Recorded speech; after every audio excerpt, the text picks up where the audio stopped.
Ce matin, j'aimerais m'adresser au peuple de Dieu et je voudrais vous parler de Jésus. Amen.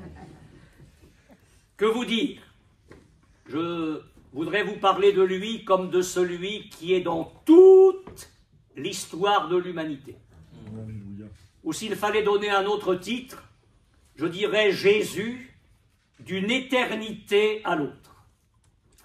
Nous allons introduire cette méditation en lisant un premier texte dans l'évangile de Jean, au chapitre 1er, verset 19.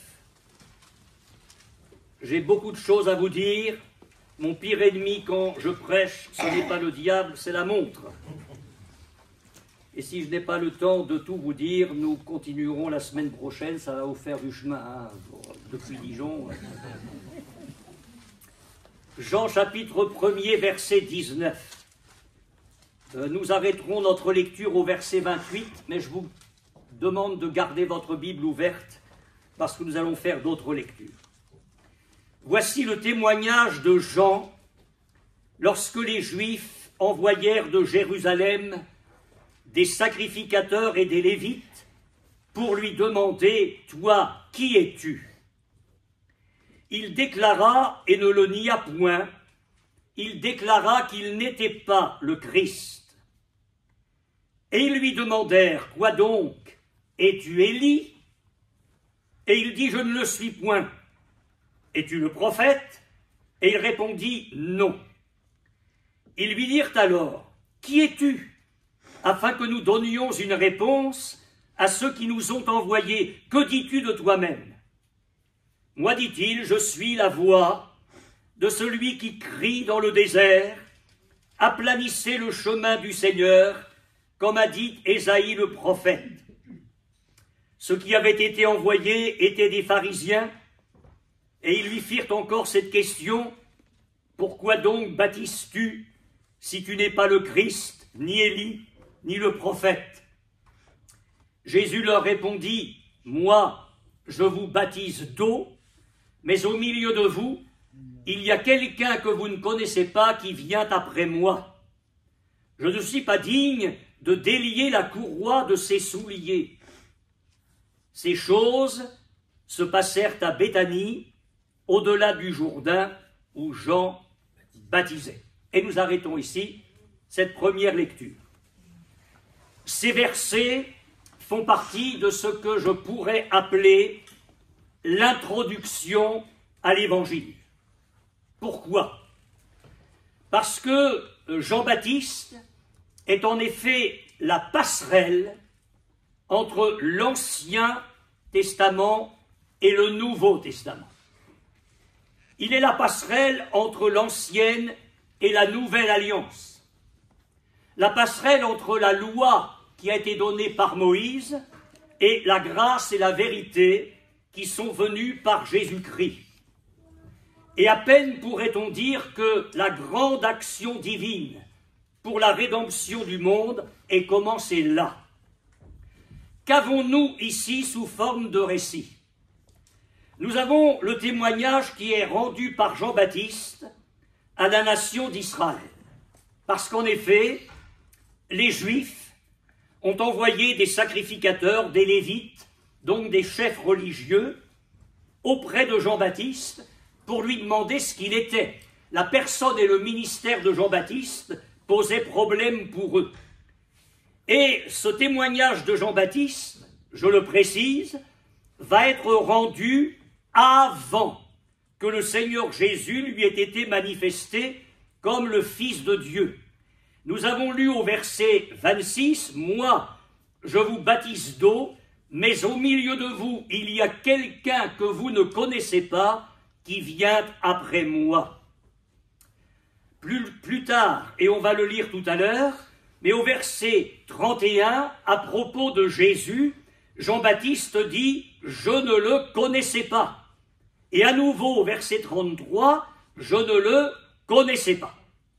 Donc il y a là le témoignage de Jean-Baptiste concernant Jésus, avant même que Jésus ait été en présence de Jean-Baptiste et qu'il sache vraiment ce qu'il était en tant que fils de Dieu. La question de Jean-Baptiste à la réponse des chefs religieux, quand ils viennent lui dire « Mais alors, qui es-tu si tu n'es pas le Christ, si tu n'es pas Élie, si tu n'es pas le prophète ?» J'aime beaucoup la réponse de Jean-Baptiste. « Moi, je suis une voix. » Une voix. Et il fait référence à la parole d'Ésaïe, le prophète, au chapitre 40, verset 3, où il est dit « Une voix crie, préparez au désert le chemin du Seigneur, aplanissez dans les lieux arides une route pour notre Dieu. » Et l'apôtre Paul rendra témoignage de tout cela beaucoup plus tard auprès des chrétiens de l'église d'Éphèse, enfin en tout cas des disciples de Jean-Baptiste, qui avaient besoin d'aller plus loin dans leur foi. L'apôtre Paul leur dira « Mais Jean a baptisé du baptême de repentance, disant au peuple de croire en celui qui venait après lui. » Donc nous avons là un premier volet, retenez-le bien, témoignage de Jean-Baptiste concernant le Seigneur avant qu'il ne soit placé en sa présence. Et maintenant nous allons aller crescendo. Je voudrais vous faire partager des choses qui m'ont bouleversé chez moi dans mon petit laboratoire. Et j'espère qu'elles vous bouleverseront comme moi et qu'elles vous feront autant de bien. Il va y avoir un premier lendemain. Pas seulement pour la semaine, là, mais au-delà de ce que j'appellerais un lendemain prophétique, si vous n'avez pas peur du mot, un lendemain mystique, un lendemain profondément spirituel dans le plan de Dieu. Verset 29, nous lisons ensemble. Le lendemain, et là on passe une vitesse supérieure, si vous me le permettez. Il vit Jésus, venant à lui, et il dit, voici l'agneau de Dieu, qui ôte le péché du monde. C'est celui dont j'ai dit, après moi vient un homme qui m'a précédé, car il était avant moi. Je ne le connaissais pas, mais c'est afin qu'il fût manifesté à Israël que je suis venu baptiser d'eau. Jean rendit ce témoignage. J'ai vu l'Esprit descendre du ciel comme une colombe et s'arrêter sur lui. Je ne le connaissais pas, mais celui qui m'a envoyé baptiser d'eau, celui-là m'a dit, celui sur qui tu verras l'Esprit descendre et s'arrêter, c'est celui qui baptise du Saint-Esprit. Et j'ai vu et j'ai rendu témoignage qu'il est le Fils de Dieu. Amen. Amen. Jean rendait témoignage de Jésus prophétiquement. Jésus n'était pas encore venu à lui, mais nous avons là un premier lendemain. C'est que Jésus vient à Jean-Baptiste. Et là, il découvre en la personne de Jésus celui dont les prophètes ont parlé. J'ai eu beau chercher, je n'ai pas trouvé de précision sur le genre d'auditoire auquel Jean-Baptiste s'adresse là. Il proclame « Voici l'agneau de Dieu qui ôte le péché du monde ». Dans notre texte précédent, on sait qu'il s'adressait à des sacrificateurs, des Lévites envoyés par les Juifs, mais là, pas de précision. Incontestablement, Jean-Baptiste s'adressait à des Juifs, mais cela n'est pas précisé. Et cette remarque, pour moi, est importante. Parce que cette grande proclamation, voici l'agneau de Dieu qui ôte le péché du monde, va dépasser les frontières du pays de Jean-Baptiste. C'est une proclamation pour le monde entier. Amen. Amen. Alors oui, d'abord il est dit au verset 31, je ne le connaissais pas, mais c'est afin qu'il fût manifesté à Israël que je suis venu baptiser d'eau. La révélation du Messie commence par Israël, mais c'est une proclamation pour le monde entier. L'apôtre Paul a écrit dans sa lettre aux Romains, je n'ai pas honte de l'évangile, C'est une puissance de Dieu pour le salut de quiconque croit, du juif premièrement, puis du grec. Alors oui, je crois que là, dans le texte que nous venons de lire, c'est là que l'action de rédemption commence réellement, par le témoignage que Jean-Baptiste rend à Jésus après qu'il lui a été manifesté comme Fils de Dieu. J'ai parlé de Jésus d'une éternité à l'autre. Alors suivez-moi bien. D'abord, Jean-Baptiste commence par dire « Voici l'agneau de Dieu qui ôte le péché du monde ». Il fait allusion au sacrifice expiatoire que Jésus allait offrir pour le monde entier, donnant sa vie en sacrifice pour le péché. Le sacrifice expiatoire dont les prescriptions de la loi de Moïse, les nombreux sacrifices, n'étaient que les ombres des choses à venir. Il fallait que l'agneau de Dieu vienne. Pas un animal, mais le Fils de Dieu, pour le salut du monde entier. Et j'ai parlé d'une éternité à l'autre.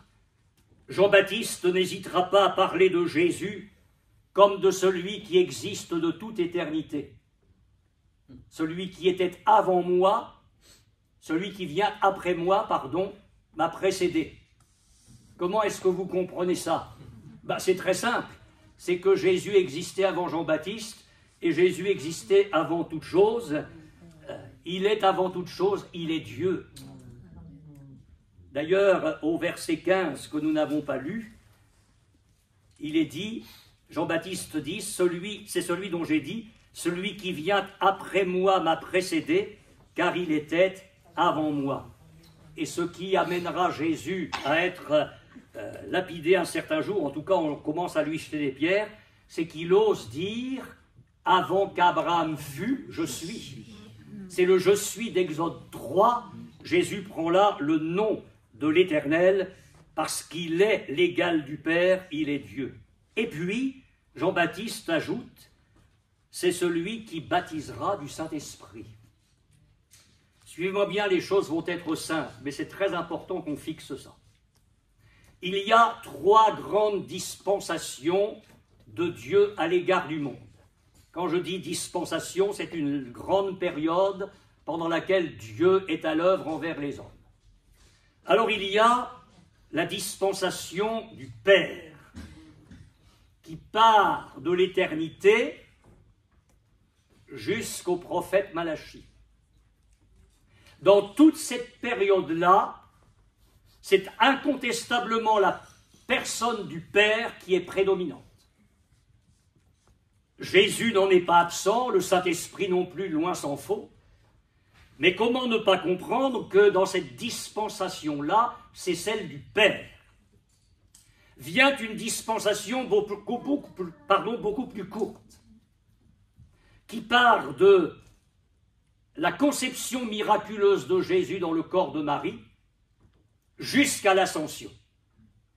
Et cette dispensation-là est celle de Dieu le Fils.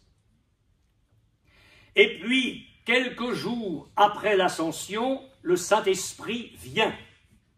Et il est toujours à l'œuvre jusqu'à aujourd'hui. Amen. Amen. Et nous sommes dans la dispensation du Saint-Esprit. Et quand je parle de Jésus, qui va d'une éternité à l'autre, mais là, dans le témoignage que Jean-Baptiste rend de lui, non seulement il dit « Voici l'agneau de Dieu qui ôte le péché du monde », mais il montre que Jésus va ouvrir la 3e dispensation. Il vous baptisera du Saint-Esprit et de feu. Vous me suivez toujours? Bon, il y en a 4 ou 5. Pour cela, je vais continuer courageusement. Il va y avoir un second lendemain. Pas seulement pour les jours de la semaine, mais encore un lendemain prophétique pour l'histoire de l'humanité. Verset 35. Et nous lirons jusqu'au verset 42. Le lendemain, Jean était encore là avec 2 de ses disciples. Ayant regardé Jésus qui passait, il dit, voilà l'agneau de Dieu, mais t'as pas d'autre message, Jean-Baptiste? Enfin, tu nous as parlé de Jésus hier comme l'agneau de Dieu, tu recommences aujourd'hui, t'es à court de message? Mais il n'est pas à court de message. Un prédicateur, il a Jésus comme centre de sa prédication. Amen. Si vous ne voulez pas entendre parler de Jésus, il ne faut pas revenir ici. Moi, je vous le dis, il ne faut pas revenir. Parce que ici, Jésus est le centre. Amen. Il est le centre de nos cantiques, il est le centre de nos prières, il est le centre de nos louanges, il est le centre de notre prédication. Nous lui appartenons et nous glorifions le Seigneur Amen. Jésus. Amen. Alors Jean-Baptiste dit, voilà l'agneau de Dieu. Et dans ce lendemain, il y a quelque chose de mystique, de prophétique. Les 2 disciples, les siens, disciples de Jean-Baptiste, l'entendirent prononcer ces paroles et ils suivirent Jésus. Jésus se retourna et voyant qu'ils le suivaient, il leur dit, « Que cherchez-vous » Ils lui répondirent, « Rabbi », ce qui signifie « maître, où demeures-tu » ? « Venez, leur dit-il, et voyez. » Ils allèrent et ils virent où il demeurait. Et ils restèrent auprès de lui ce jour-là, c'était environ la 10e heure. André, frère de Simon-Pierre, était l'un des 2 qui avaient entendu les paroles de Jean et qui avait suivi Jésus. Ce fut lui qui rencontra le premier son frère Simon, et il lui dit, « Nous avons trouvé le Messie » en grec, « Eureka ». Nous avons trouvé le Messie, ce qui signifie Christ, et il le conduisit vers Jésus. Jésus, l'ayant regardé, dit, « Tu es Simon, fils de Jonas, tu seras appelé Céphas, ce qui signifie Pierre. » Là encore, une remarque très importante. Après ce témoignage, Jean-Baptiste, et je parle à ceux qui connaissent leur Bible, semble avoir conscience que sa course est achevée. Il se retire progressivement de son ministère. Il se réjouit simplement dans ce qui en était le résultat, la manifestation de l'agneau de Dieu. Une de ses dernières paroles, ce sera celle-là, voilà l'agneau de Dieu. D'ailleurs, on l'emploie dans nos prières, mais il faudrait quand même laisser les choses dans leur contexte. Il y a suffisamment d'autres versets qui parlent de ça.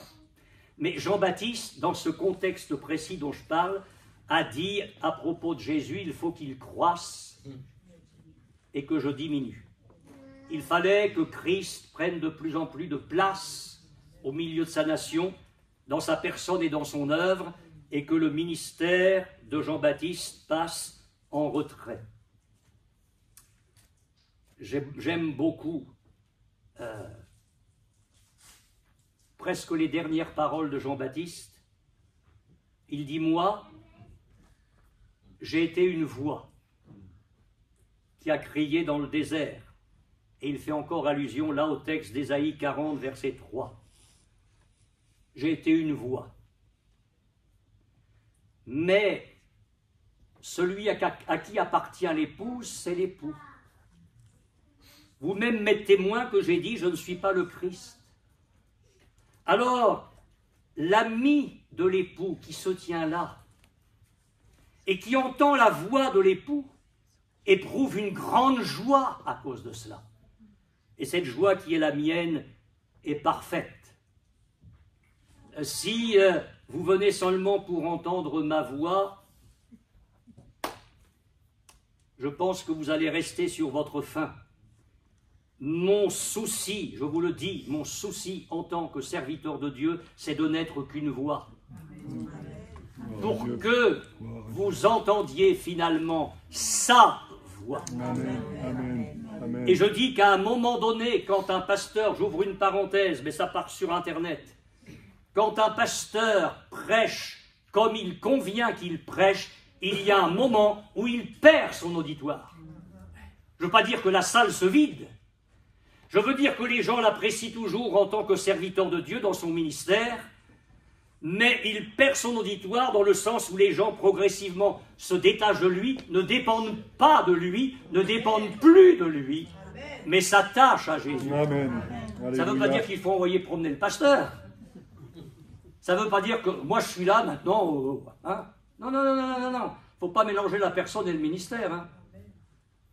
Mais le pasteur est une voix qui amène les âmes finalement à entendre la voix du Seigneur qui est la voix de l'époux.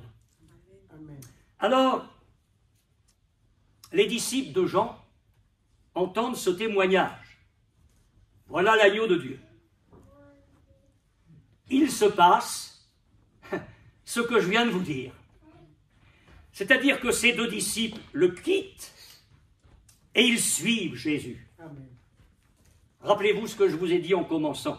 Ça veut dire quoi? Et c'est pour ça que je dis qu'il y a ici quelque chose de prophétique. Ils quittent la passerelle. En quittant Jean, ils quittent la passerelle entre l'ancienne et la nouvelle alliance, et ils vont entrer dans la pleine révélation de la grâce et de la vérité du salut en Jésus. Amen. Alors là, je vous demande d'être attentif et je vous demande de bien recevoir ce qui a percuté mon cœur chez moi cette semaine. Je voudrais vous conduire vers une question importante. Où suivent-ils Jésus? Jésus se rend compte que deux hommes le suivent. Et il se retourne. Que cherchez-vous? Et ils répondent, Maître, où demeures-tu? Où demeures-tu? Et on va rester sur notre faim. Venez et voyez. Et ils suivirent Jésus. Alors si vous savez où ils sont allés, je vous promets que je prêche là-dessus dimanche prochain. Nous n'en savons rien. Alors, c'est une réponse du Seigneur qui n'en est pas une pour nous en tant que lecteurs. Venez et voyez. Et là encore, parce que le Saint-Esprit sait quand il faut parler et il sait quand lui doit se taire. Et cette absence de précision est lourde de signification. Venez et voyez. L'invitation de Jésus ce jour-là est pleine de grâce. Il les a invités à le suivre. D'ailleurs, ils l'ont suivi. Mes amis, mes bien-aimés frères et sœurs, ces deux-là ont suivi Jésus par un chemin ignoré,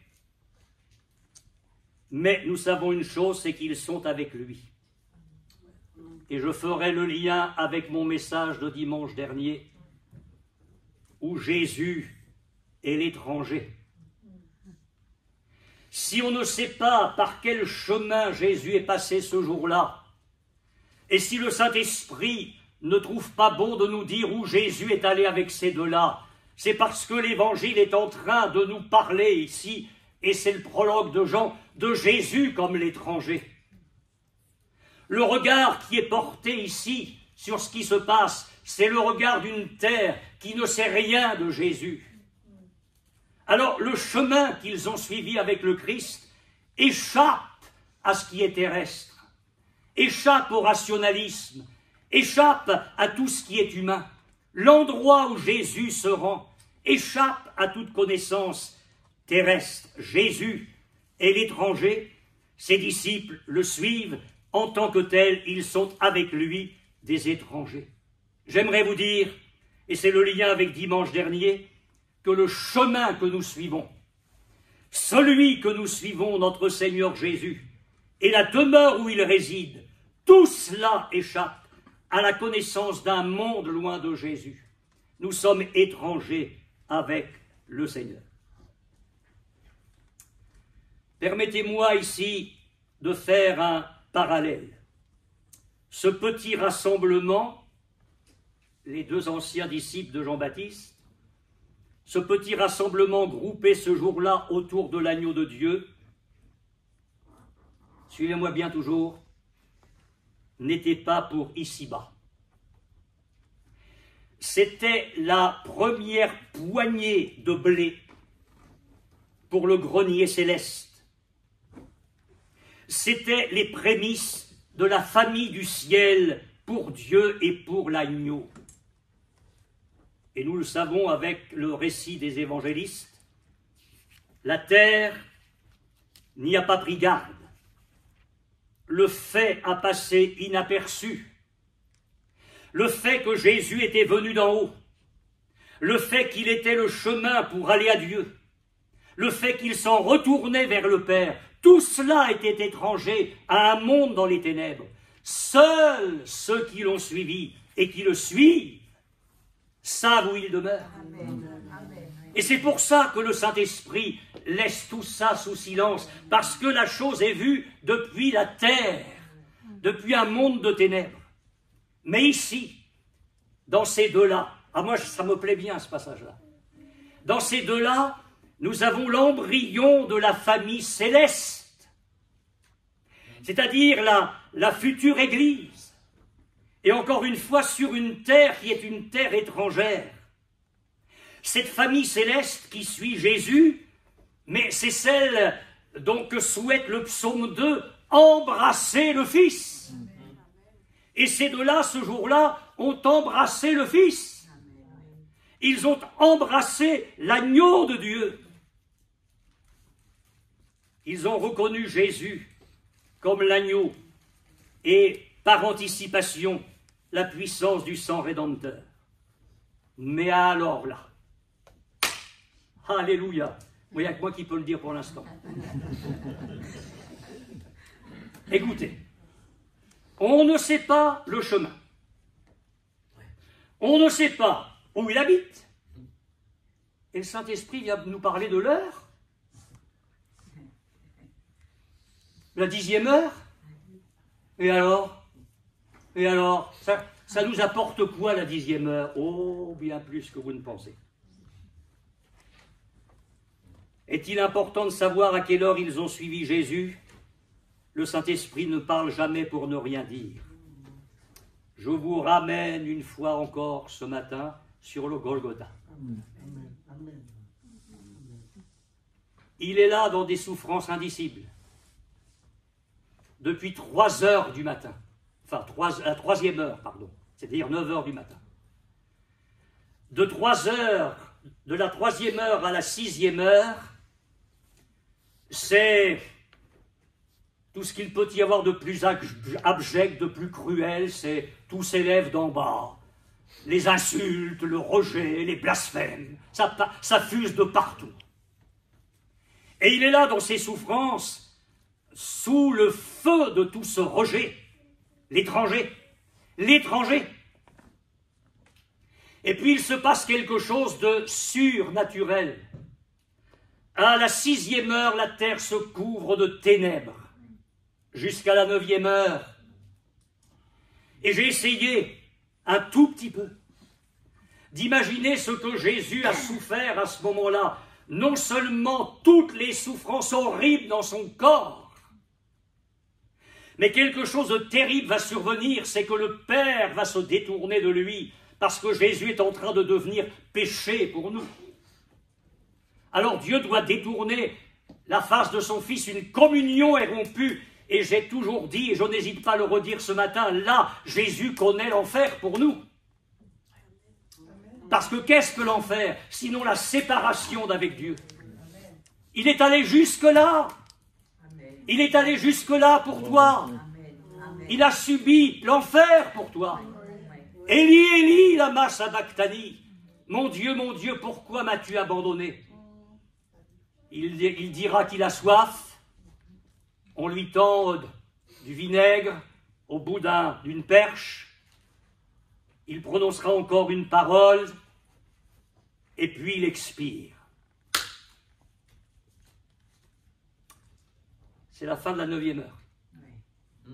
Et là, en face, quelque chose que la religion n'avait pas prévu, quelque chose qui échappe aux chefs religieux.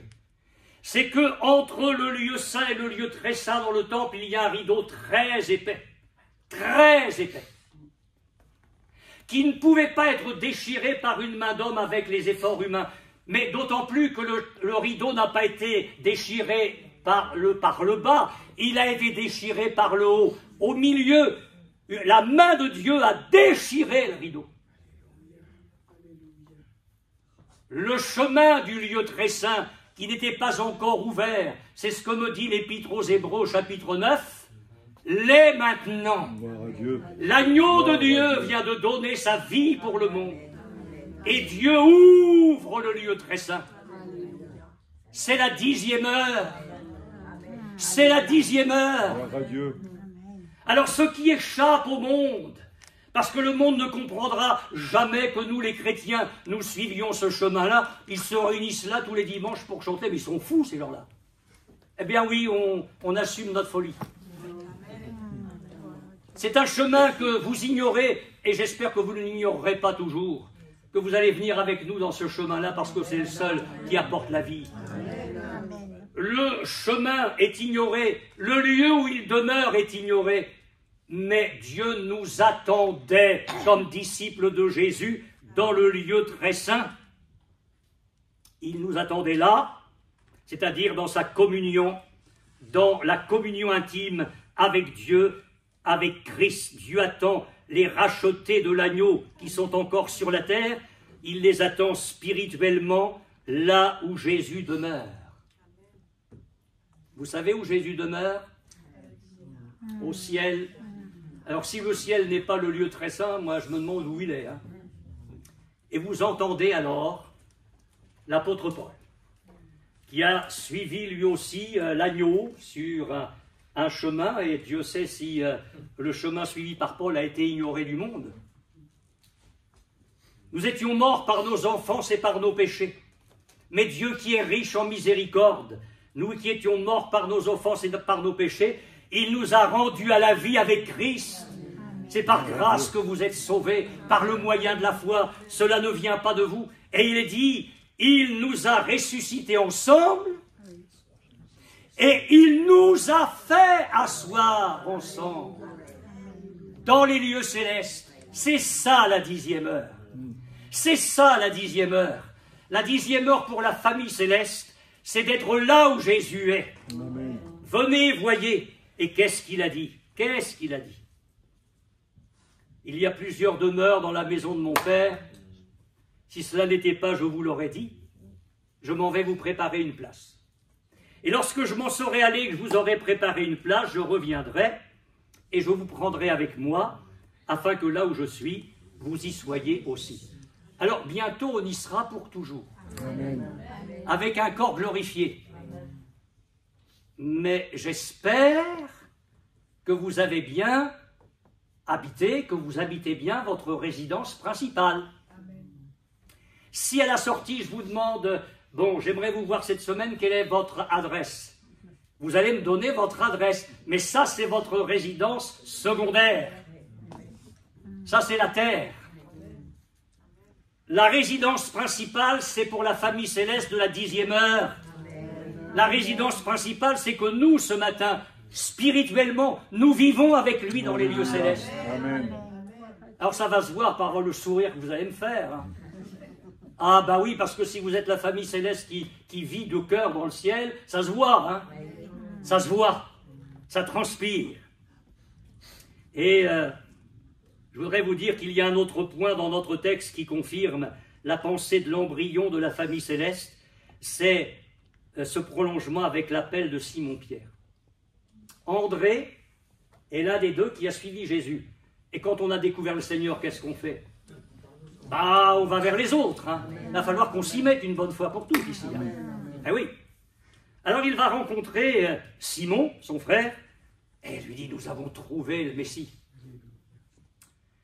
Et quand Jésus voit Simon arriver, il lui dit, tu es Simon, tu seras appelé Pierre. Mais Pierre, c'est celui qui va dire, le seul, tu es le Christ, le Fils du Dieu vivant. Ce à quoi Jésus va dire, tu es Pierre, et sur cette pierre, pas lui, l'apôtre, hein, parce que ce n'est pas le premier pape. La pierre, c'est la confession qu'il vient de faire. Sur cette pierre-là, tu es le Christ, le Fils du Dieu vivant, je bâtirai mon Église.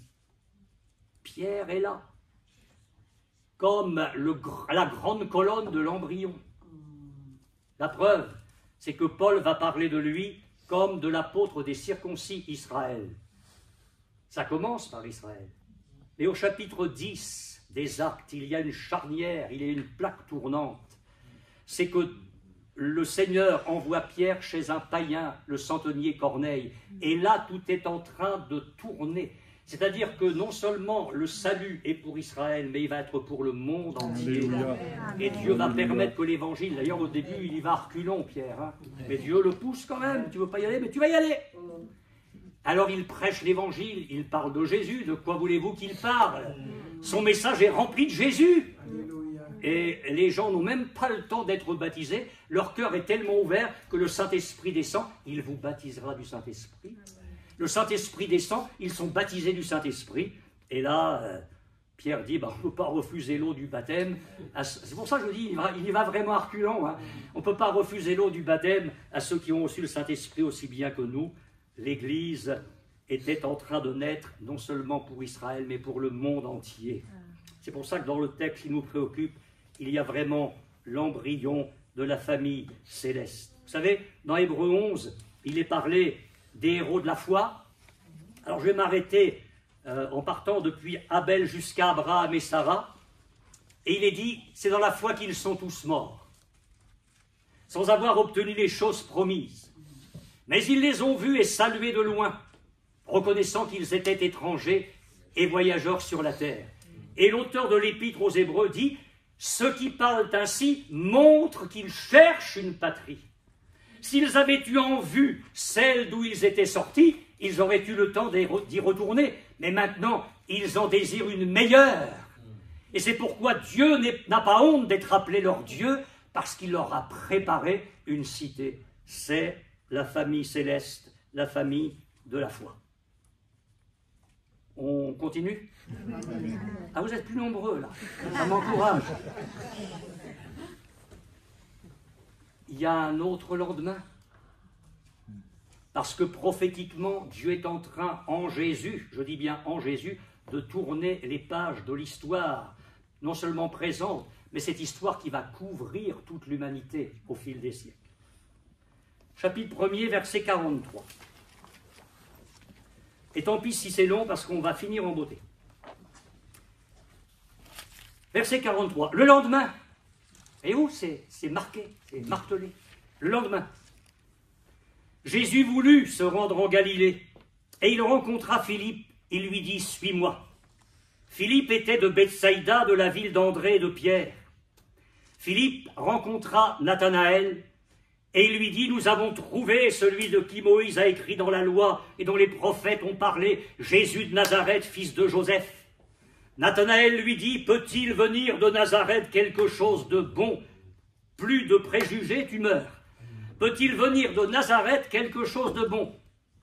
Jésus avait dit, un peu avant, venez, voyez. C'est curieux comme le Saint-Esprit inspire les mêmes choses. Il ne s'est pas embarrassé lors des discussions. Vous savez, les gens, ils veulent absolument avoir raison. Et au lieu d'amener les âmes au Seigneur, ils les tuent tellement ils sont là, ils y vont. Philippe a eu beaucoup de sagesse, il lui a dit, viens et vois. Oui, parce qu'il faut quand même que les gens viennent. Hein. L'évangile, ce n'est pas un service à domicile, il y a une démarche à faire vers le Seigneur. Hein. Ouais. Jésus, voyant venir à lui Nathanaël, dit de lui, voici vraiment un Israélite dans lequel il n'y a point de fraude. D'où me connais-tu, lui dit Nathanaël. Jésus lui répondit, avant que Philippe t'appelât quand tu étais sous le figuier, je t'ai vu. Avant que quelqu'un vous ait dit de venir à cette réunion, Jésus savait tout de vous. Amen. Tout. Amen. Tout. Nathanaël répondit et lui dit, Rabbi, tu es le Fils de Dieu, tu es le roi d'Israël. Jésus lui répondit, parce que je t'ai vu, je t'ai dit que je t'ai vu sous le figuier, tu crois? Tu verras de plus grandes choses que celles-ci. Et il lui dit, en vérité, vous verrez désormais le ciel ouvert et les anges de Dieu monter et descendre sur le Fils de l'homme. Témoignage de Jean-Baptiste alors qu'il n'a pas encore vu Jésus venir à lui. Un lendemain, témoignage de Jean-Baptiste alors que Jésus est venu. Il a la révélation de qui il est et un témoignage qui va toucher le monde entier. C'est un témoignage général. Un autre lendemain, Jean-Baptiste va rendre témoignage à ses disciples qui vont quitter la passerelle entre l'ancienne et la nouvelle alliance et vont s'attacher à Jésus. Et c'est l'embryon de la famille céleste. Et là, nous avons l'embryon de la famille terrestre. Et c'est le ministère de Jésus et son fruit en la personne de Nathanaël.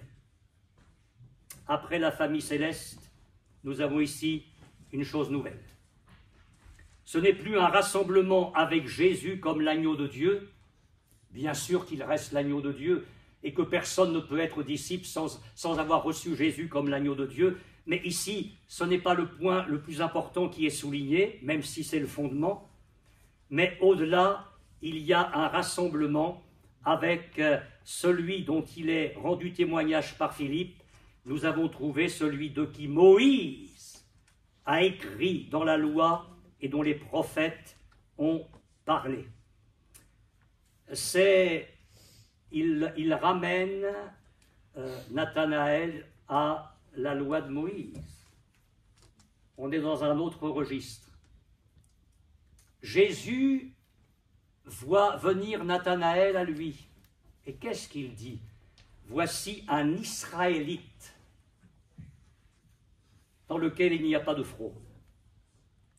D'autre part, il n'est pas question, comme dans notre texte précédent, d'un lieu mystérieux et inconnu. Lorsque Philippe t'a appelé sous le figuier, alors que tu étais sous le figuier déjà, moi je t'ai vu. Mais le figuier, ça me parle. Parce que le figuier, dans la Bible, d'une façon permanente, est le symbole d'Israël. Et il y a le temps du rejet avant la croix.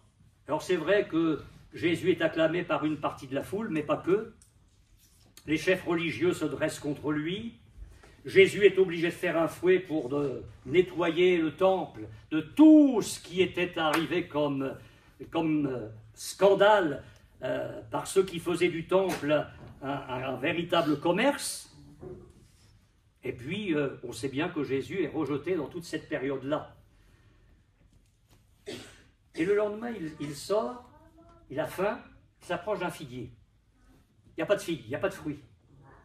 Et on sait la parole que Jésus prononce sur le figuier, qui devient sec en un instant. Mais ça, c'est toute l'histoire à venir d'Israël, qui au fil des siècles est devenue sec.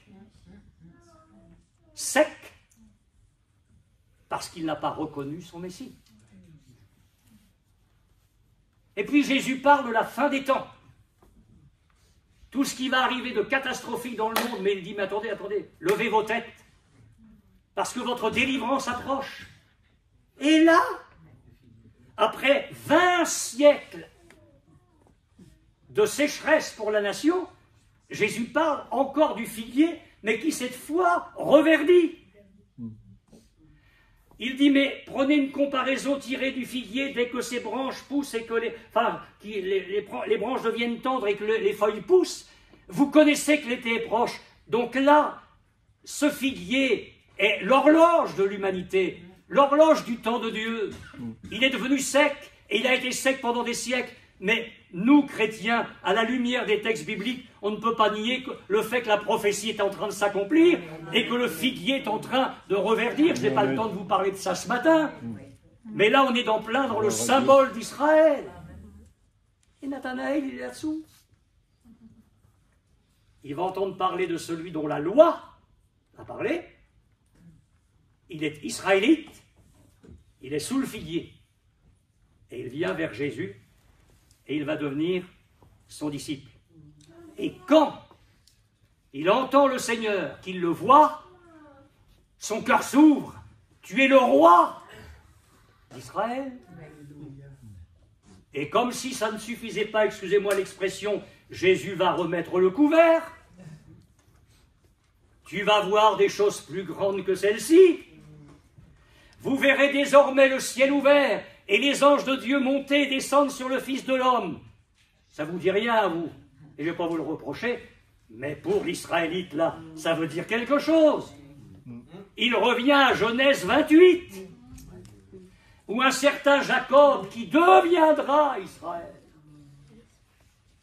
Et là, dans un certain lieu, il va passer la nuit, il a la tête dure, il fait d'une pierre son chevet, et puis il va s'endormir. Il est en train de fuir Ésaü, son frère.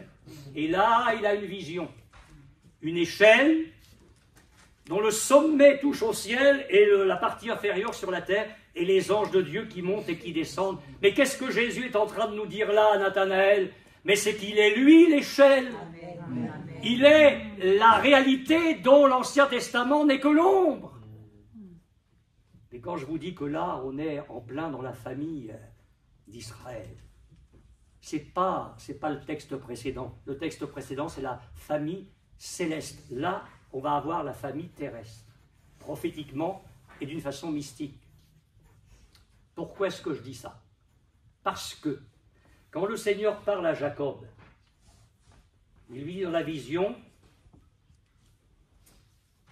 ce lieu que tu es en train de fouler, ce lieu, on ne parle pas du ciel, là. On ne parle pas du lieu très saint, on parle de la terre. Ce lieu que tu es en train de fouler, je te le donnerai à toi et à ta postérité pour toujours. Tu vas t'étendre à l'Orient, à l'Occident, au Nord, au Midi, et toutes les nations vont être bénies en toi. Il annonce le règne glorieux du Messie, le millénium, ce règne magnifique de paix et de prospérité. Donc, tout ceci est d'une grande portée prophétique et se trouve confirmé au chapitre suivant. On va y venir et je vais terminer avec ça. Mais notez bien qu'ici, il y a la formation de la famille terrestre, Israël. Donc, on part d'un témoignage général de Jean-Baptiste. Dieu tourne les pages de l'histoire, le lendemain. La formation de la famille céleste, la formation de la famille terrestre, tout y est, l'Église, Israël. Et on finit en beauté. Chapitre 2. Chapitre 2. 3 jours après, vous remarquez que le lendemain, et 3 jours après, Dieu continue. C'est pour ça qu'il faut lire un peu. Mais je pense que quand vous allez relire Jean 1 et Jean 2, vous allez le lire différemment. Alléluia, j'aurais pas perdu mon temps. 3 jours après, il y eut des noces à Cana en Galilée. La mère de Jésus était là et Jésus fut aussi invité aux noces avec ses disciples. Le vin ayant manqué, la mère de Jésus lui dit, ils n'ont plus de vin. Jésus lui répondit, femme, qu'y a-t-il entre moi et toi? C'est élégant, hein, parce qu'en fin de compte, Jésus lui a dit, mêle-toi de ce qui te regarde. Hein. Ah oui, non, mais c'est vraiment ça. Oui, c'est vraiment ça. C'est vraiment ça. Mon heure n'est pas encore venue. Sa mère dit au serviteur, faites ce qu'il vous dira. Or, il y avait là 6 vases de pierre, destinés aux purifications des Juifs, et contenant chacun 2 ou 3 mesures. Jésus leur dit, remplissez d'eau ces vases, et ils les remplirent jusqu'au bord. Puisez maintenant, leur dit-il, et portez-en à leur donateur du repas. Et ils emportèrent. Quand leur donateur du repas eut goûté l'eau changée en vin, ne sachant d'où venait ce vin, tandis que les serviteurs qui avaient puisé l'eau le savaient bien, il appela l'époux. Et il lui dit, tout homme sert d'abord le bon vin, puis le moins bon après qu'on s'est enivré. Toi, tu as gardé le bon vin jusqu'à présent. Tel fut à Cana en Galilée le premier des miracles que fit Jésus. Il manifesta sa gloire et ses disciples crurent en lui. 3 jours après, nous avons vu l'Église et Israël respectivement manifestés dans les 2 rassemblements auprès de Christ. En conséquence, évidemment, nous avons ici le 3e jour, les noces. Les noces pour lesquelles le vin est fourni par Jésus lui-même. Et encore une fois, ces circonstances mêmes nous indiquent le sens prophétique, spirituel et, je le redis, mystique de cette scène. Car le 3e jour, 3 jours après, le 3e jour, dans ma Bible, c'est le jour de la résurrection. Alléluia. Quand le soir de Pâques, il les retrouve déconfits, il leur ouvre l'esprit et il leur explique dans toutes les Écritures que le Christ souffrirait et qu'il ressusciterait le troisième jour. Le troisième jour, c'est le jour où les noces et le vin vont être fournis par le Seigneur, parce que ces choses se rapportent au royaume, et ceux qui lisent l'Évangile et qui le connaissent le savent. Mes amis, les noces de l'agneau sont préfigurées ici dans les noces de Cana, et ils préfigurent le royaume du Seigneur à venir, où il va être vu à la fois comme roi et comme époux. Notez bien ceci. Le Seigneur avait été invité en qualité de convive. Mais les circonstances font qu'il de convive, il va devenir l'hôte, le centre, l'élément indispensable qui fournit et distribue le vin. Et nous savons, nous chrétiens, qu'à la fin de toutes choses, le Seigneur nous donnera le royaume et qu'il boira du vin nouveau avec nous. On ne va pas le relire ce matin parce que j'ai été très long, exceptionnellement. Dimanche prochain sera plus long encore. Nous ne lirons pas le texte.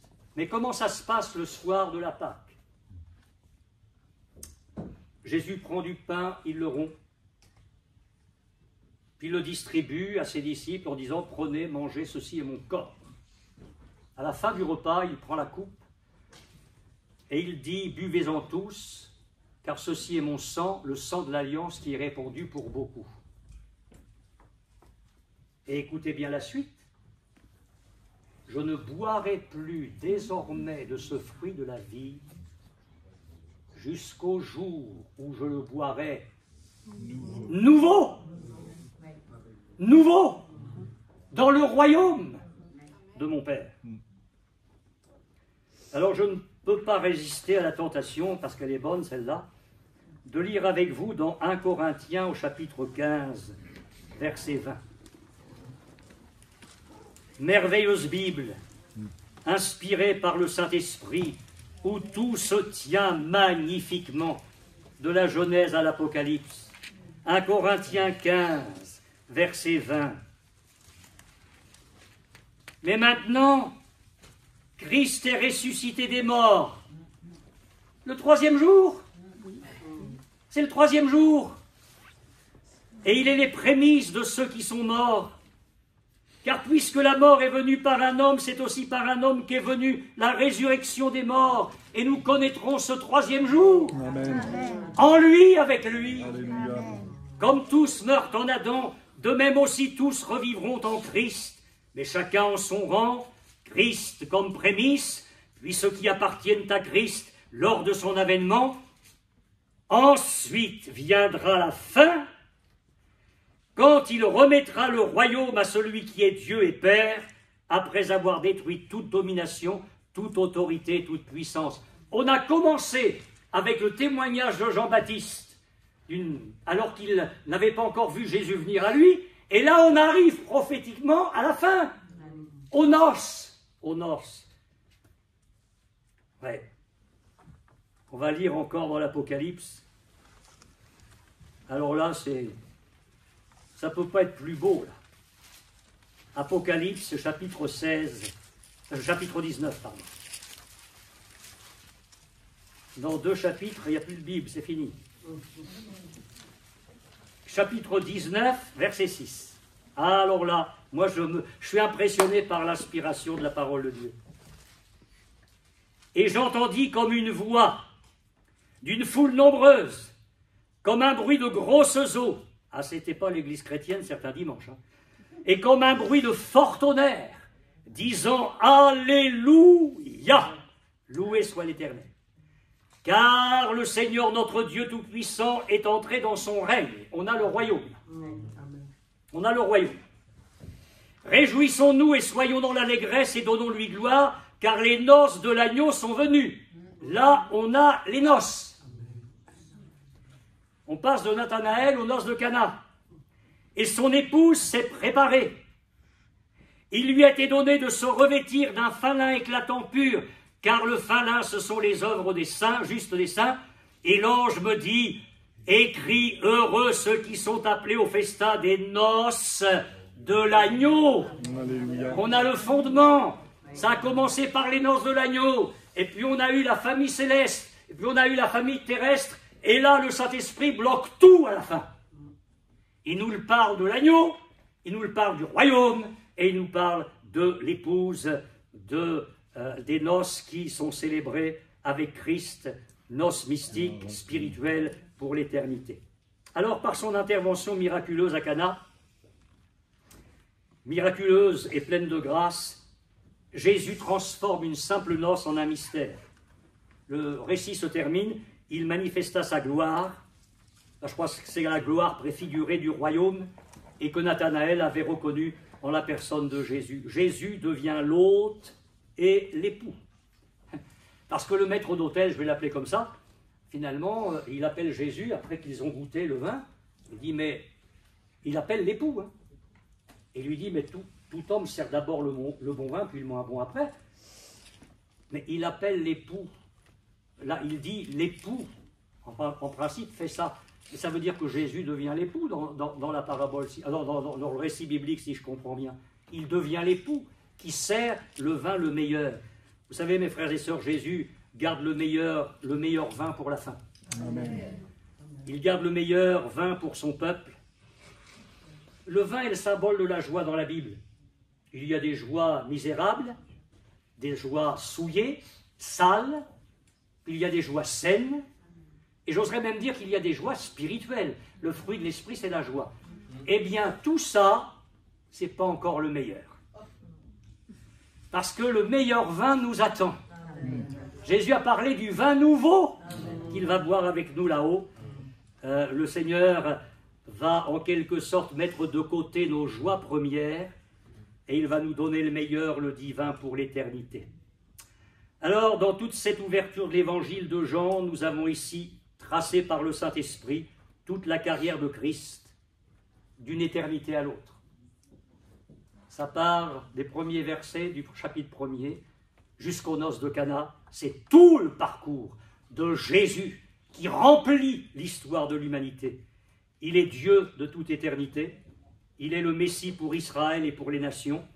Il est le Christ de la famille céleste, formé de ceux qui le reçoivent comme l'agneau de Dieu et le suivent. Il est le Christ, Messie et roi de la famille terrestre, Israël, et il va bientôt être l'hôte divin et l'époux à la fois pour ce que la parole de Dieu annonce comme les noces de l'agneau. Jésus remplit le temps d'une éternité à l'autre. Amen. Amen. Amen. L'amen par lui est prononcé par nous. À la gloire de Dieu, ça doit vous rappeler quelque chose. Permettez-moi alors de vous poser une question pour finir. Un tel Jésus, mon Jésus, celui dont je viens de vous parler, quelle place a-t-il dans votre vie? Quelle place a-t-il dans votre foyer? Dans votre église? On ne va pas parler des autres. La nôtre. Quelle place a Jésus? Quelle place a Jésus dans mon témoignage? Quelle place a Jésus dans ma prédication? Ah, mais moi je sais maintenant ce que je dois faire, hein, je vous promets. Mais de la réponse à cette question va dépendre la qualité de votre vie, de ma vie, et aussi la qualité de notre Église. Que le Seigneur nous donne vraiment toute sa grâce.